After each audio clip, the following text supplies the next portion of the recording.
Good evening, friends. This is Pascal Robert. I'm your current host tonight for This is Revolution podcast, the Mile Hour.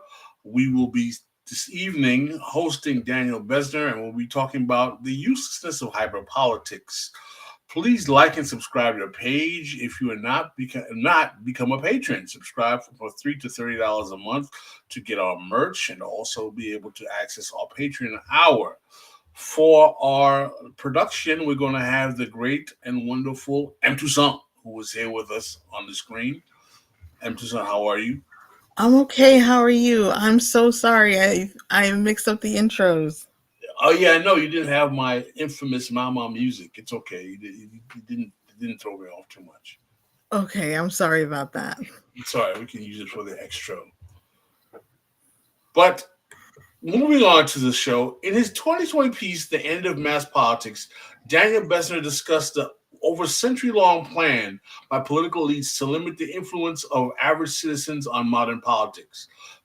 As Bessner says, beginning with the intellectual revolution of the democratic realists like Walter Lippmann, who insisted that social scientists and decision makers should be the ones making actual political choices, and continuing with mid-century 1930s, 1960s creation of the national security and administrative states, which concentrate power in the hands of small groups of people. U.S. elites have effectively removed the demos from politics. Hundreds of thousands of people all over the world have flooded the streets in protest over Israel and the onslaughts in Gaza. Americans in en masse are acknowledging Palestinian humanity. While this bombardment of the people of Gaza, after all the mass protests in the 2010s, is there any usefulness or uselessness of a hyper-political populace that seems more focused in the spectacle than concrete political victories? Daniel Bessner is currently the Annette H. and Kenneth B. Pyle Associate Professor in American Foreign Policy at the University of Washington. He's a member of the Henry M. Jackson School of International Studies and previously held the Joff Honors Professorship in Western Civilization. He is also a non-resident fellow at the Quincy Institute for Responsible Statecraft, an associate of the Almeida Institute, and a continuing contributor to Jacobin. In 2019 to 2020, he served as foreign policy and advisor to Bernie Sanders' presidential campaign. Please welcome friend of the show, Daniel Bessner. Hey, everyone. And Pascal, I saw you left out my sanctioning by Russia. I don't know if you wanted me to go there. I left it out intentionally to be politically polite. Well, to who? To whom? I don't know, but yeah. Well, do you want to talk about that? What happened? What? I'm fine talking. I mean, nothing happened. I don't know really why I was sanctioned. My guess it was some, bureaucratic thing or Kafka-esque choice. I really don't know. You've been critical of the Russiagate stuff on several occasions. Yeah. I've been critical of the Russiagate stuff, and I've been critical of the U.S. arming Ukraine. So my guess is that it was random. Really? Yeah. I don't think anyone's looked deeply into my stuff. My guess is it was random. Right. Well, Daniel, let me tell you something. I've always been profoundly interested with your end of mass politics critique in terms of how it relates to hyperpolitics and whether or not hyperpolitics is something that's a good thing or a bad thing. This is where I want to start with your position. The left, as you know, in America particularly, has always prided itself on its ability to use protest to influence policymakers to get results. This is something that goes back to the labor movement of the early 20th century, goes back to the radical left socialist communists of the early 20th century in terms of the New Deal, going through to the civil rights movement, going back to the anti-war movement of Vietnam. Would your position in terms of, since you go back to Walter Lippmann in terms of the attempts by the political elites or what you call the power elite or what is known by as overall as the power elites to remove the modern population from politics, would you argue that the the extent to which the left was responsible for those political policy advances is somewhat blown out of proportion, and there is somewhat of a realpolitik in terms of the machinations of elites behind the scenes that are more at play? Or are you saying that the age of end of mass politics is a more recent phenomenon? I'd like to hear your thoughts on that particular No, point. it's a really good question. I think that the major epochal shifts for me are pre and post World War II, and that has to do with American political development and the maturation of the American state at particular levels and at particular times. I think there was much more ability for masses of people to shape policy and policy making and decision making before World War II. Um, and there was much less ability to shape after, broadly speaking. Foreign policy and the macroeconomy in particular, I think, became issue areas that were walled off from most popular influence and from public opinion. And we could talk about that term too after World War II, because the state formation that was created as a result of the war and as the coming together of a concatenation of ideological and material factors relatively effectively insulated primary choices about what the United States should do in the world and how the United States should organize its political economy, um, making it more difficult for masses of people to shape things. And where that intersects with the story of the left, I think the left was consciously. Consciously and effectively eradicated as an institutional force in American life, really after World War II as well. Um, this is true of the radicals within labor unions. This is true of the the Communist Party of the USA. This is true later in the '60s of the Black radical tradition and other indigenous and third worldist movements. I think they have been systematically disempowered by the center and the center right. So that's a connected story, but not totally. Uh, it doesn't totally overlap. So that's how I would put it, just as a starting point. Would you argue that this demobilization of the radical left in the United States is something that happens when you say after World War II? Would you say that there's a lot of space between after World War II? Would you say that starts with the rise of Nixon, or is it Oh something? no! I mean, they demolished the Communist Party and radical labor in the beginning in the late '40s, earlier really, but really beginning in the late '40s into the 1950s.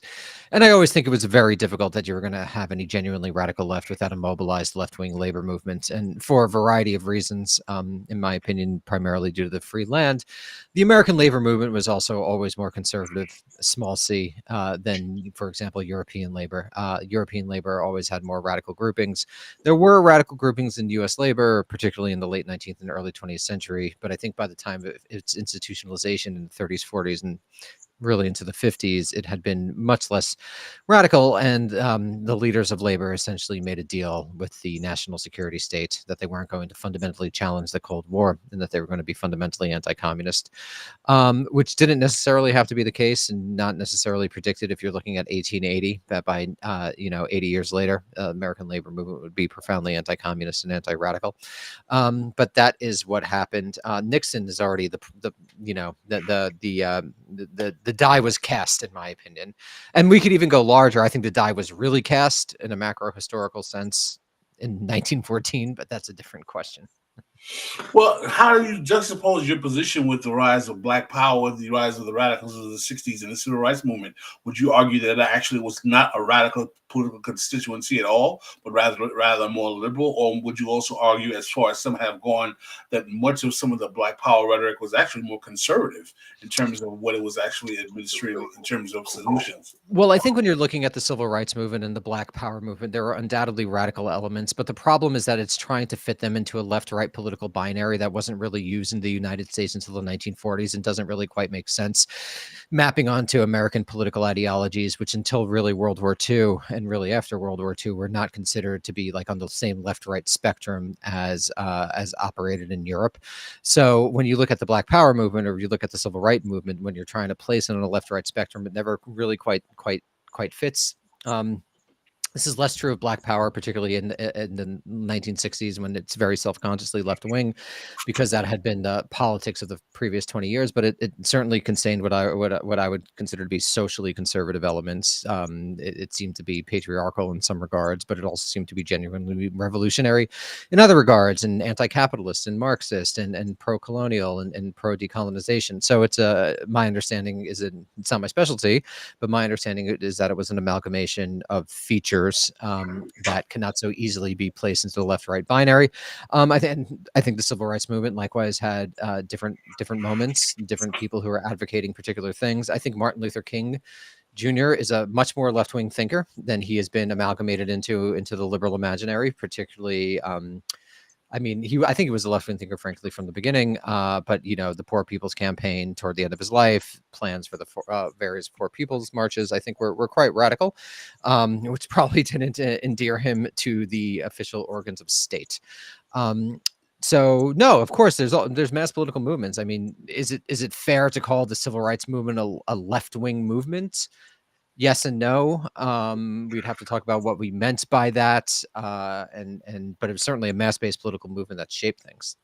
I would say that is absolutely correct.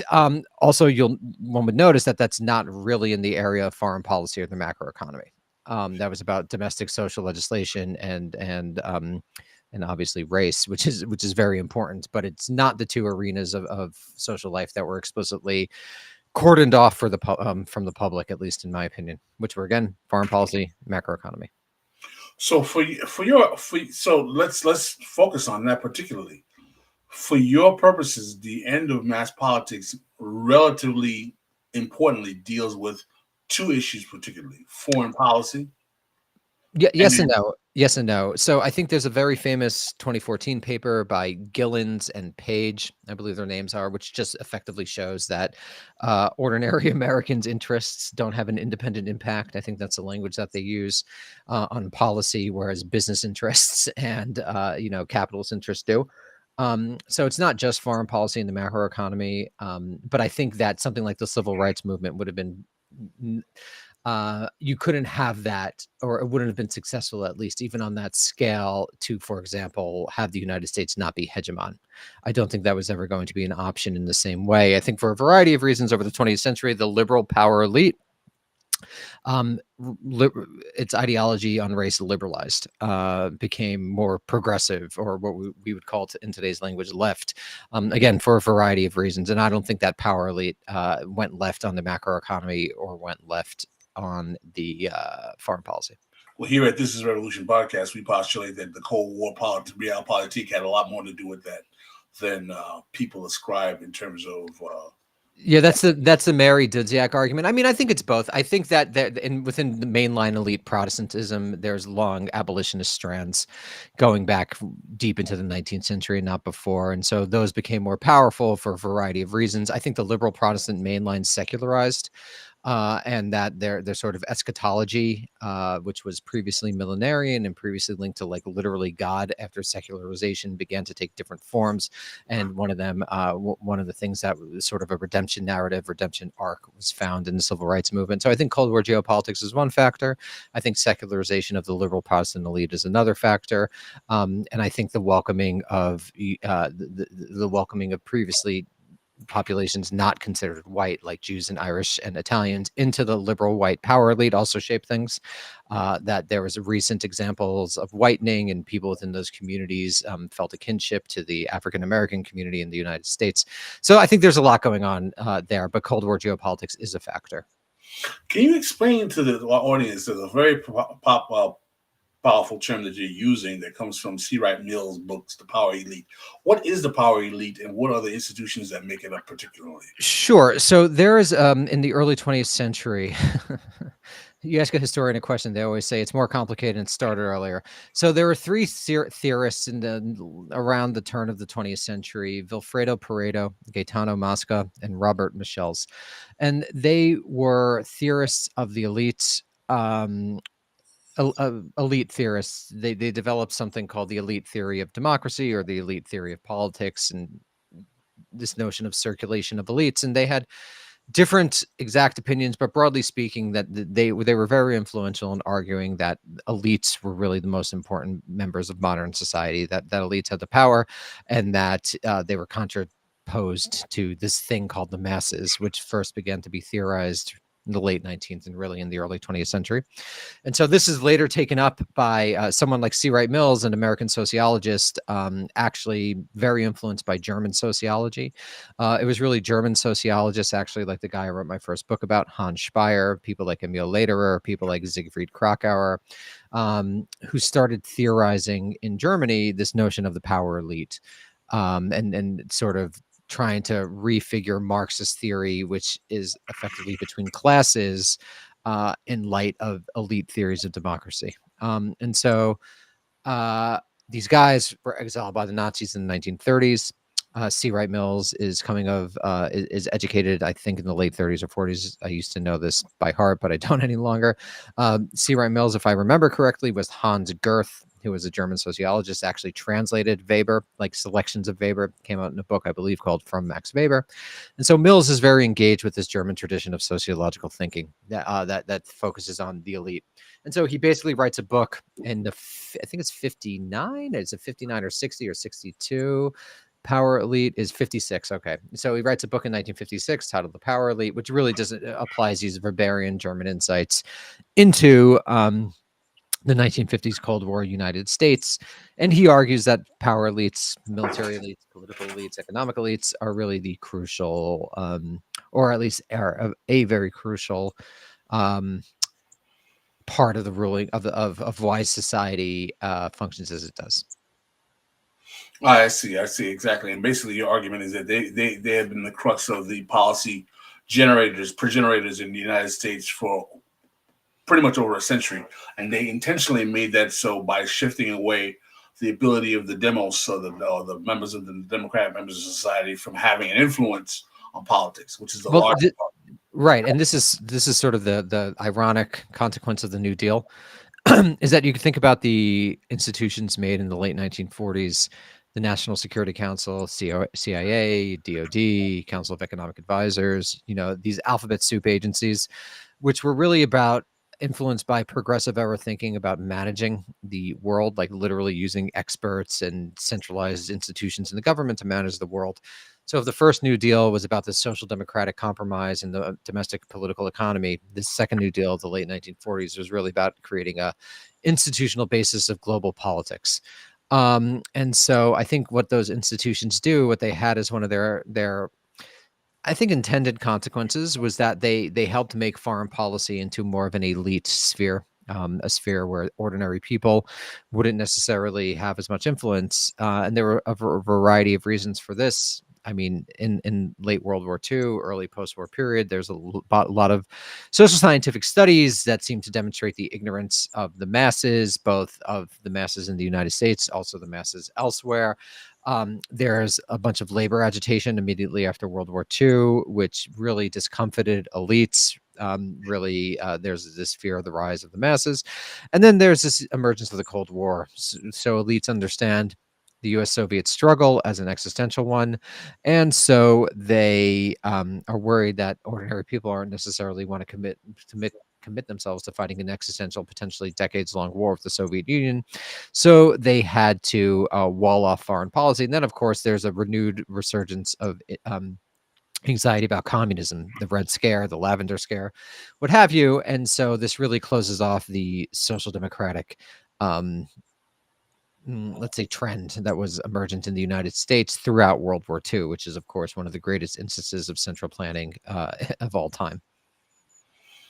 Interesting. So, how do we get from that point to where we are today, with after the post-civil rights era, in terms of the rise of Nixonian, the kind of merging of the getting off the gold standard and kind of the Nixon shock and all of that, moving into the neoliberal era?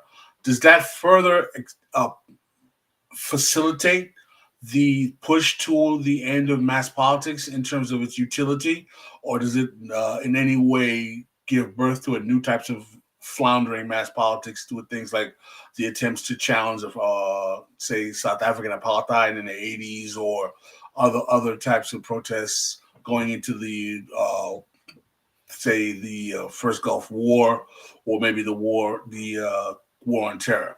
How exactly does this end of mass politics manifest itself in the post civil rights era? It's a good question. So the most important thing is that the draft is ended, or I think more specifically, the draft is not renewed. So that effectively removes the bourgeoisie totally from fighting in their empire's wars. Vietnam, obviously engendered a lot of campus unrest. And so one of the compromises was that now that it was going to be an all volunteer force. So people who didn't want to fight weren't going to have to fight in America's wars. So that's a huge thing.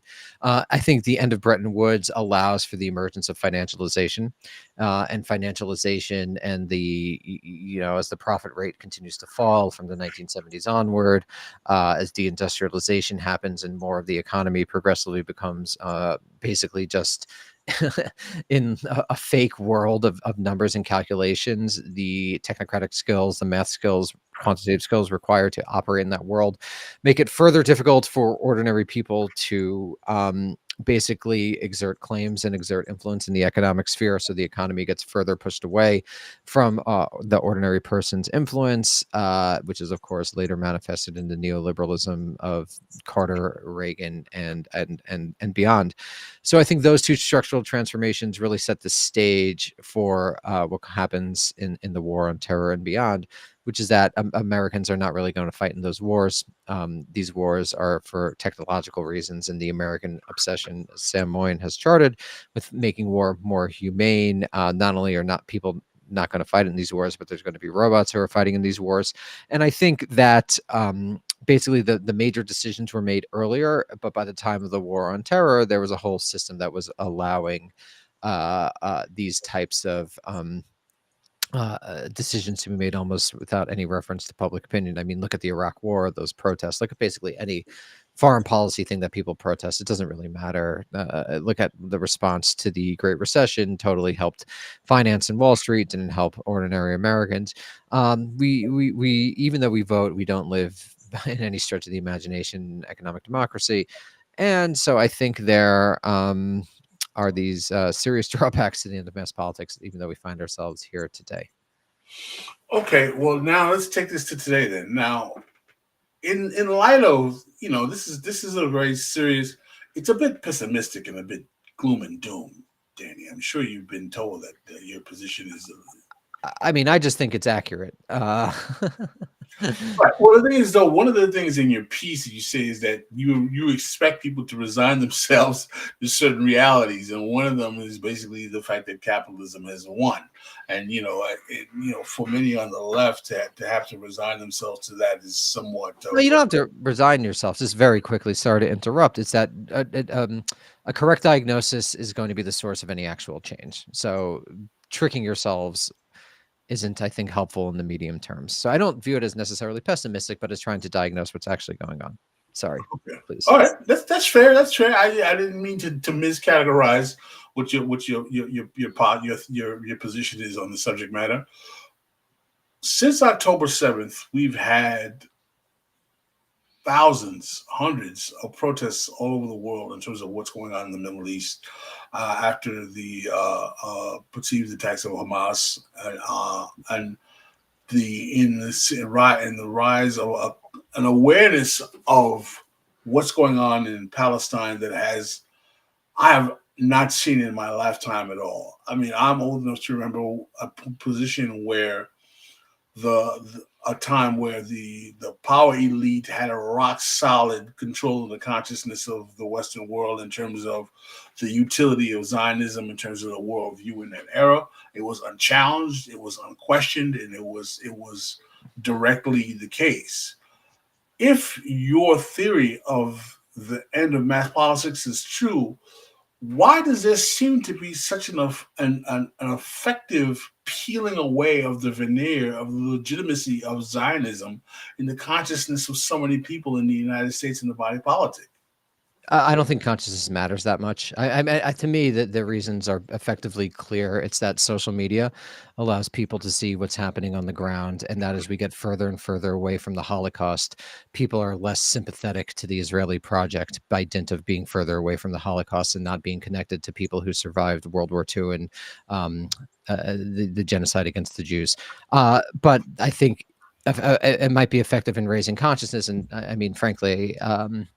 I think that's generally true. I don't think it's a particularly salient issue for most Americans necessarily. It might be salient in the places that matter for the 2024 election for Joe Biden, particularly in the upper Midwest where there's a lot of Arab Americans. But I don't think it's really changed the United States' approach to Israel, and I don't think it's changed Israel's approach to Gaza. Right. Well, that's the more logical response is that in the face of all of this protest and this awareness of what's going on campuses, the elite campuses all over the United States, what kind of effect has it actually had in terms of changing policy? So, what exactly are you saying that you don't think it will have any effect, or it's not possible to have any effect? What is your position on the capacity of these No, protests to actually? anything is possible. Anything is possible. I mean, I can't be for sure, but if I'm basing my analysis on what I consider to be how power functions in this country, as well as history, I don't think it's going to greatly affect either through the United States or through direct influence on Israel, what Israel, um, basically Israeli strategy vis-a-vis Gaza, vis-a-vis the West Bank. Maybe it will affect vis-a-vis the region, but that's because the U.S. doesn't want a war with Iran. That's not because of the protests. Yeah, anything is possible. I just think it's unlikely. Well, my question is this: if it's the case that these protests are having just a little effect, why is it that so much consternation is there about this role of social media in affecting the consciousness of the body politic? Or Because why? people are obsessed with the Ivy League, and people are obsessed with their children, in particular. And I think the American Jewish establishment is losing the support of younger generations of American Jews. And I think that's upsetting. I think there's a strong generational divide within the American Jewish community, vis-a-vis Israel and the blank check the United States has given to Israel. So I think American obsession with elite colleges and internal Jewish debates about American Jews' relationship to Israel is responsible for a lot of the consternation that one sees in mainstream media sources. And also that it's a salient issue for Christian evangelicals as well. So people are interested in Israel for a variety of reasons, and it's a flashpoint on the left and has been since the 1970s in particular. So for all those reasons, I think it has it's engendered consternation. Well, what's fascinating to me is that in terms of this end of politics reality that you're talking about, in terms of its lack of functionality to use protests to come to reality. How do you explain phenomena like what's going on, what has happened recently in French West Africa, where the protests had led to so much destabilization that now France is in a position where it's literally trying to reorganize its relationship with these African nation states because they want the French boot off their neck, and it's causing a major kind of media concern in terms of the French Republic. It's a great point because I should clarify I'm only referring to the United States. I would really need to look into much more what's happening in French West Africa to give a real answer on that.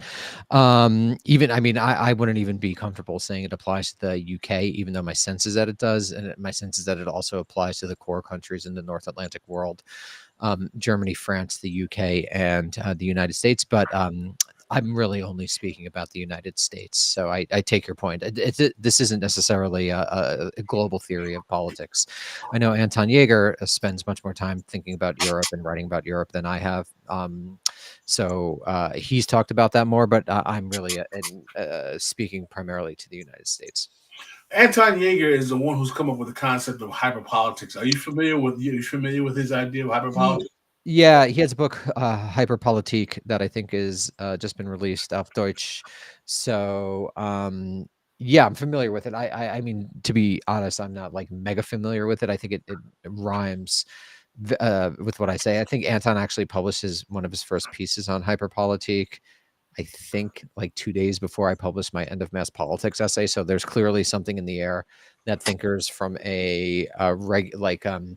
that thinkers from a broadly similar ideological position are, I mean to call myself a thinker, are arriving at similar conclusions and have similar concerns.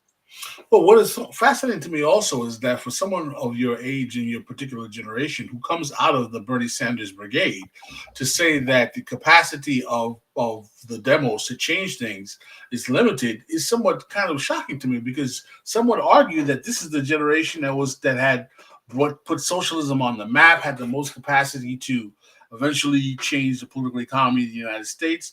Would you say that was all kind of smoke in the air, or have you lost? No, not at all. I mean, I think the president has unique powers in the United States, and that was essentially a Hail Mary pass. I mean, just demonstrated by the fact that how old Bernie was. He was literally from a different political generation, almost totally.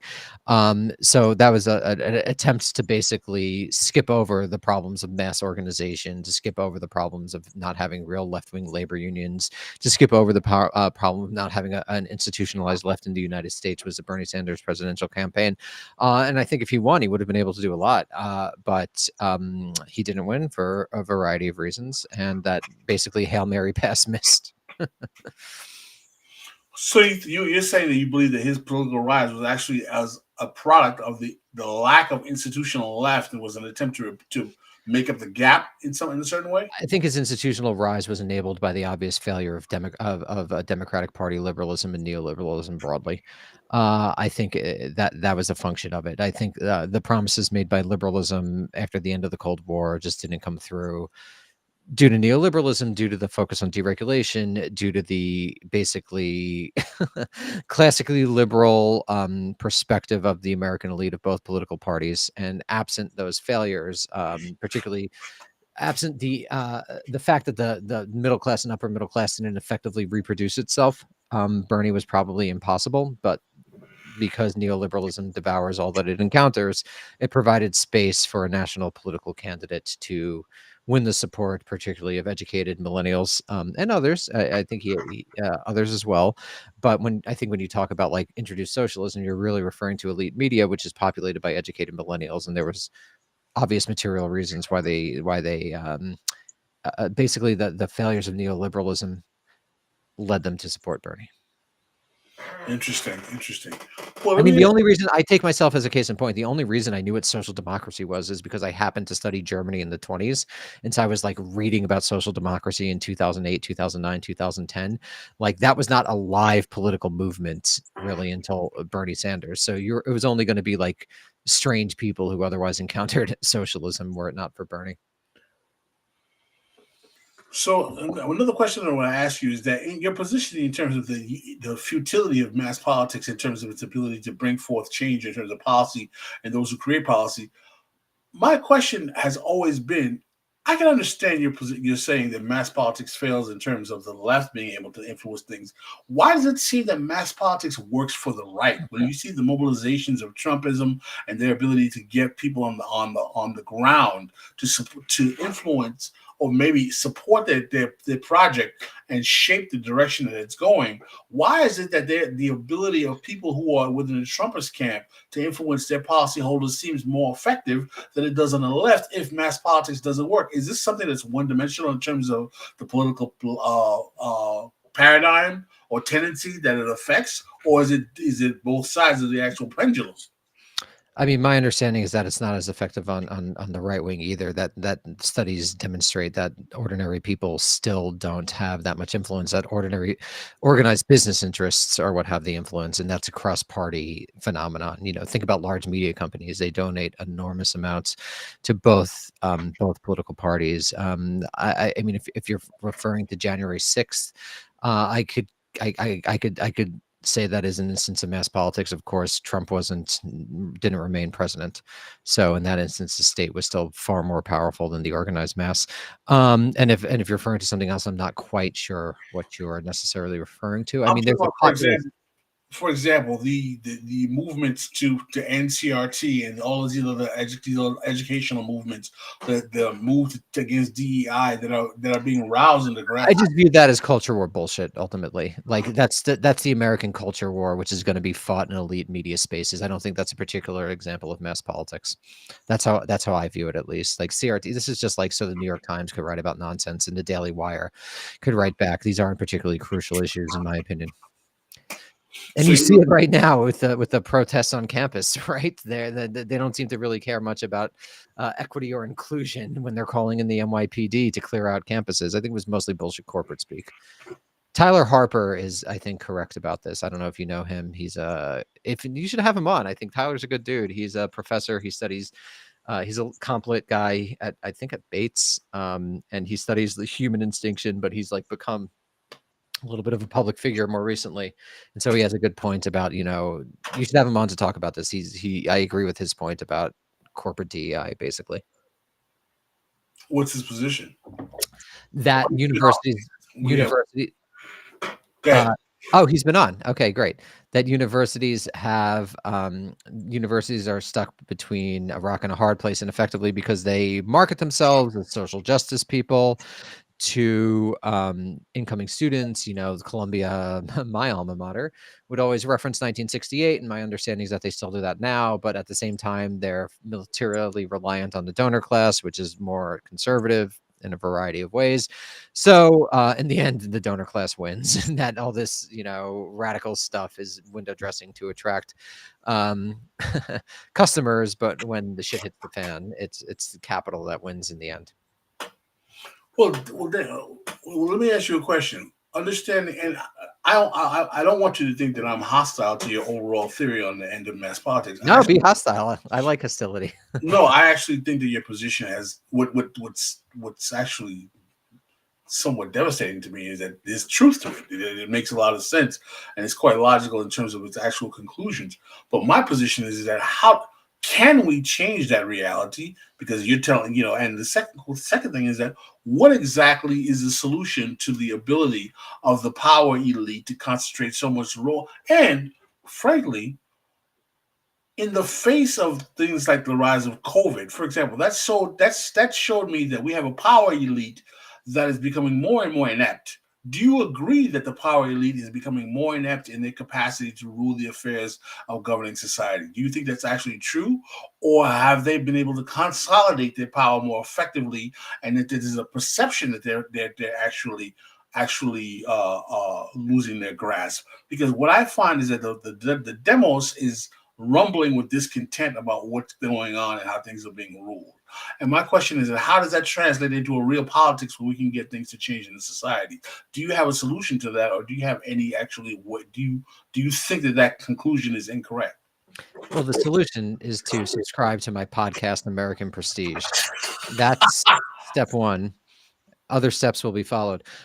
What I think is that the power elite is not especially effective. I don't believe they're especially intelligent, cunning, or interesting, which is why it's always funny when I see sometimes leftists pretend that they're playing 25 dimension chess or 25th dimension chess, whatever it is, because I don't think that's true. But I think what might have happened was, as my boy Carl predicted, capitalism might now be so powerful, and people might be so alienated from the functioning of the system that it essentially functions absent to human will, that the system itself is in some sense a living organism.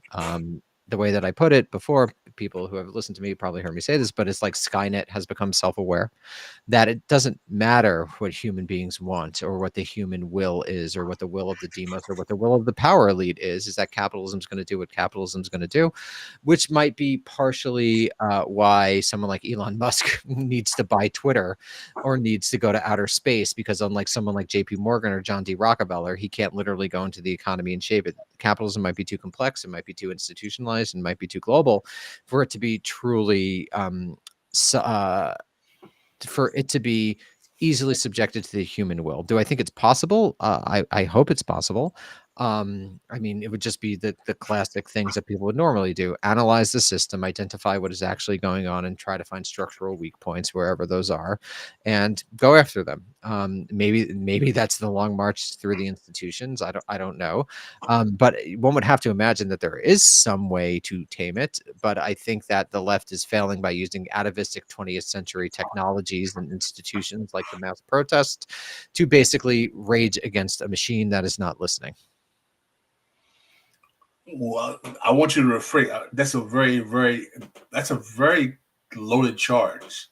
The left is using atavistic techniques like mass protests to raise against the machine. That's not listening. It's not. Yeah. Do you actually believe that we have a left in the United States? Not really, no. I mean, I think that probably there was no real chance once the working class of Europe fought each other in World War I. It's been an uphill struggle, to say the least. Probably doomed. I think the state is just simply too complex. The economy is simply too complex to be put to. It's not even like moving a cruise ship. It's like moving a planet, and I just have no real answer to how we would actually go about changing it. But it's certainly not using the tactics and strategies of an era that no longer exists, of a Fordist era. Like protests are an industrial era strategy. When people worked in factories and were able to do things like shut down an economy when the economy didn't exist on Amazon Web Services. It's not gonna affect things like it was able to back in the day, and people have an affective attachment to protest because there is no real left. So basically, the left is just its memory. So they're emotionally attracted to what is literally just a tactic, and should be abandoned if it's not working. And I'd say it's pretty clear it's not working. Someone asked a question in terms of what is again in the U.S. I'm only talking about the U.S. right now. Someone asked a question in terms of what is hyperpolitics. Can you give a succinct definition for our audience, if you don't mind? I can't. I'm not familiar enough with what Anton says. Sorry, I could look it up. Anton, yeah, it's similar to what I'm saying. I'm looking it up, everyone. Or maybe someone in the chat could tell me. Anton Yeager's position is that there's a period of time in which people become more interested in politics and political activity that is a hyperpolitics. Okay, yeah, I think he's right. I mean, I think it was my friend Megan Day once said this to me, and I think it was right. Is that like in the last decade or so, politics has become a way by which one self-brands in the neoliberal era, and that has happened in a moment when, as I think I've said, my position at least is that there's less and less ability to actually shape things. So it leads to this dialectical tension between hyper politicization on one hand in terms of talking and thinking, and materially very little impact of that hyper politics. So I think that's one of the reasons that people feel so disconnected and people feel so discombobulated in the modern era, is because of this tension, this dialectical tension. We haven't transcended it. Maybe the transcendence is impossible anymore. I don't know. But I think that's one of the reasons people feel strange today. And that is I think, a very effective way in terms of notarizing what hyperpolitics is. So, Daniel, in the light of your position on the ineffective of mass politics, and your position that there is only a dubious left in the United States, what are the political centers that you think should be used to create a more effective strategy on how to address particularly what's going on in the Palestine-Israeli conflict right now? It's very tough because, to be honest, I don't think there are any. I mean, that's like my brass tacks honest answer. I don't see a path to that policy changing. The entire power elite supports it. The military supports it. It's not a vital American interest. So that makes it more likely for motivated groups and motivated client states to get to do what they want. I don't see a path to actually changing it. Okay, there's another phenomenon I want to ask you your opinion on. I don't know if we've actually got you on the case. What are your thoughts on this development of this phenomenon called multipolarity? What are your thoughts on it overall? I think we've talked about it before. Do you have any extensive opinions on it? I know that the Russian state is not your friend, but I'm a friend of all, Pascal. Daniel Bessner is a friend of all. I think that a couple of things. I think the United States is still undoubtedly the hegemon.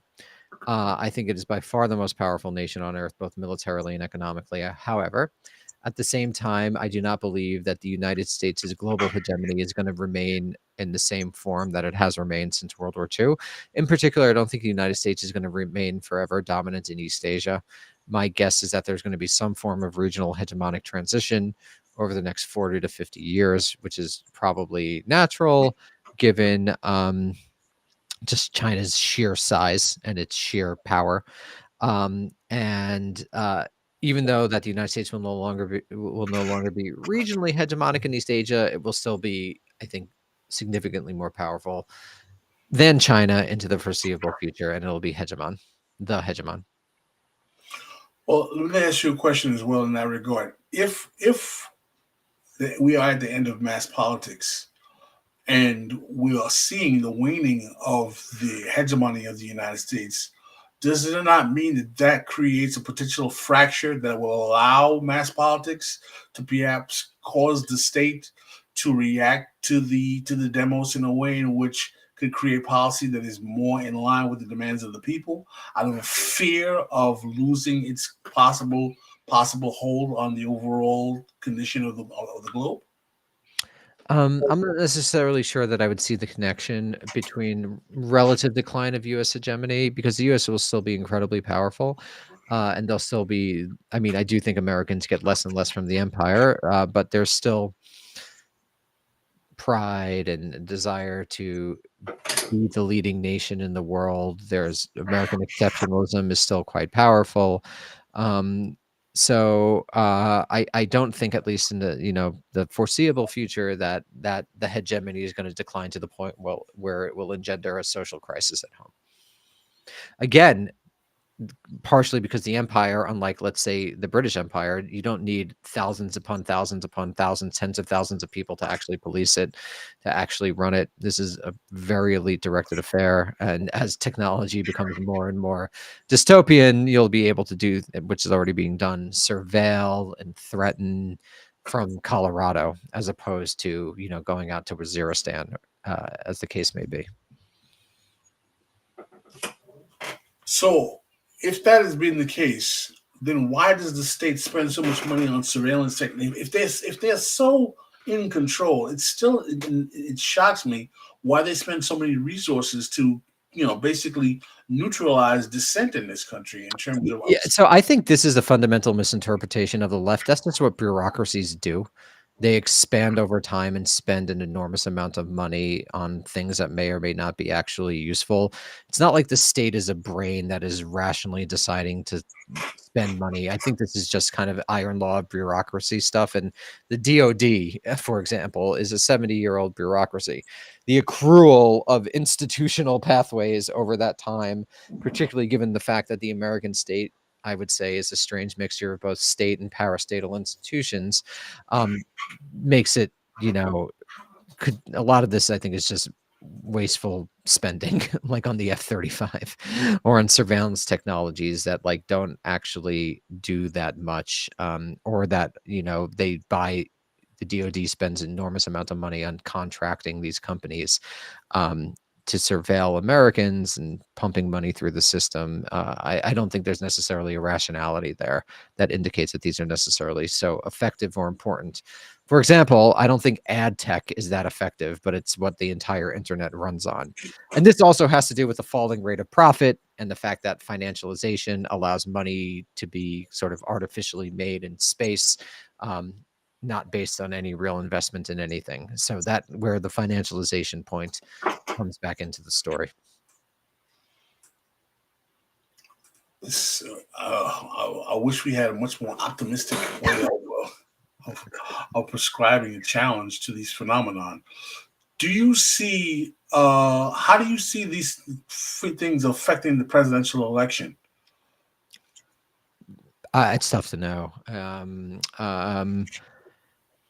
I don't know. I mean, I think Trump could win. I think Biden could win. I don't know necessarily how these much larger process. It's like a climactic metaphor, and the election's like a storm, so it'll affect it in some way, but it's difficult to make a causal claim between what happens. But I think Trump has a real chance of winning. Do you think that Biden loses Michigan because of what's going on in Palestine? Tough to know. It's tough. I don't know. I don't know. I think that's very hard to predict. To what degree is the uncommitted vote going to matter? Going to translate to the actual vote in November? What things are going to happen between now and then that could shape the election? I think it's very difficult to know, actually. So I hear you were on Bill Maher. Is that true? Was that true that you were on the Bill Maher show? Not only was I on Bill Maher, Pascal, tomorrow I'll be on Fresh Air by NPR. Are you serious? I'm serious. You're doing all the lib shows, man. We're gonna have to pull your radical card, dude. I'm enlightening the public. I'm public education. But so you get the Bessner exclusive beforehand, though. You're gonna be on Fresh. Do we have a new book out? Do you have a new book out? No, it's just my Harper's article that I'm actually coming on This Is Revolution to talk about with Jason, I think next week. About Hollywood next week in May 7th. Hollywood. Yep. What was your experience like being on Bill Maher? I was on with Glenn Lowry. You were on with Glenn. Yeah, Glenn and I are buds. Glenn, interestingly enough, so the people that I studied for my book, Glenn was trained by them. And I find Glenn to be a very fascinating figure because I think it was very influential. His generation of sort of second and third generation Jewish immigrants, social scientists who also assimilated into American society vis-a-vis PhDs and vis-a-vis social science, I think were very influential on Glenn. And so I think there's a very fascinating story to tell there about conservative Black intellectuals. Glenn isn't even, I wouldn't even define him necessarily as a conservative. He's much more of an American figure who he's not again, as usual, he's not easily placed on the left-right spectrum, but he's to me a very interesting figure who is kind of the emerges from the world that I studied in my book. But yeah, so I was on with Glenn. I mean, as you can imagine, it's surreal, as everyone says when they go on TV. The studio's smaller than you think.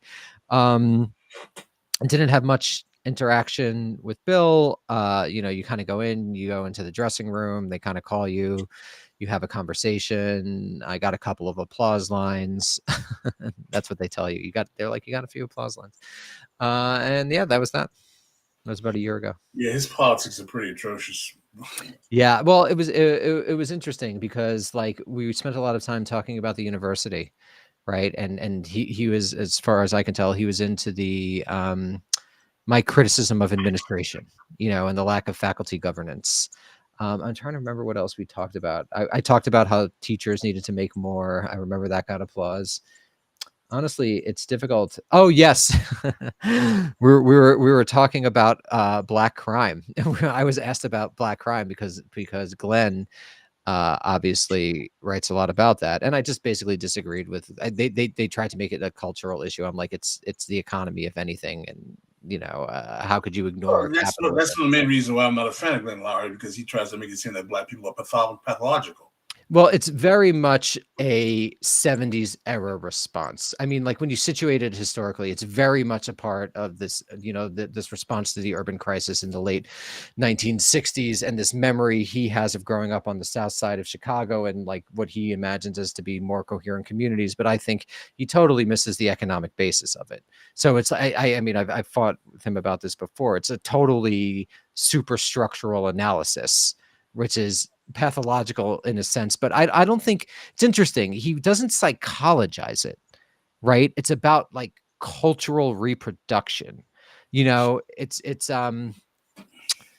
It's pathological in a sense, but then like he broke with Charles Murray, big time. He broke with these other two sociologists who wrote what he basically described in the New Republic in like an 8,000 word essay in the 1990s as a racist book that tried to argue that African Americans were inherently less intelligent. So he's gone against those things. So it's not about like psychology, it's about like culture. So to me, is an interesting figure which embodies sort of the the possibilities and tensions of African American intellectual life in the second half of the 20th century and into the 21st. You're way more generous than I am on that. as you are, as you should be. You should have Glenn on. He'd probably come on. I would. I that would be an interesting conversation in and of itself on a variety of issues. Well, listen, we're coming up on the hour, Daniel. I appreciate you coming on and tackling, going through these difficult theories with us. Would you be willing to come on with me again for another mile and discuss any other of your work? Yeah, man. Always. I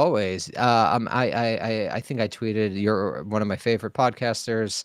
Even though I didn't recognize Tyler was on, I think I actually did know that. I think you're one of the greats today. You remind me a lot of Matt Christman, the sort of scope. Oh, wow. Yeah.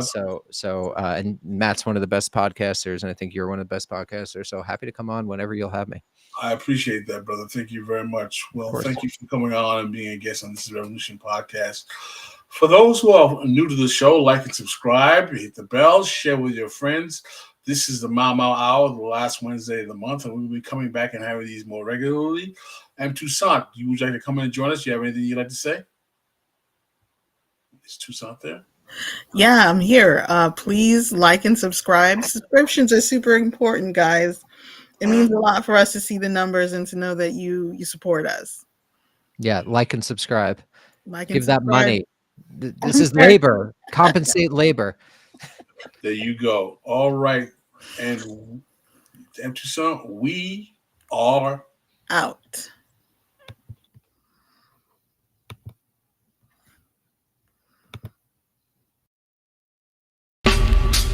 If I tell any secrets of the Mau, this oath will kill me. If I am called in the night and refuse to come, this oath will kill me. If I see anyone steal white man's property, I must help him. I must hide what he gives me and say nothing, or this oath will kill me. The whole system in this country, the economic system, is such that jobs are scarce. Automation is limiting jobs. It's decreasing jobs. And as automation eliminates the job opportunities, legislation will not create job opportunities. All it will do is bring about friction and hostility between the two races. You see, there will be no progressive revival if black folks are not deeply involved in it. I will obey all orders of the Mau.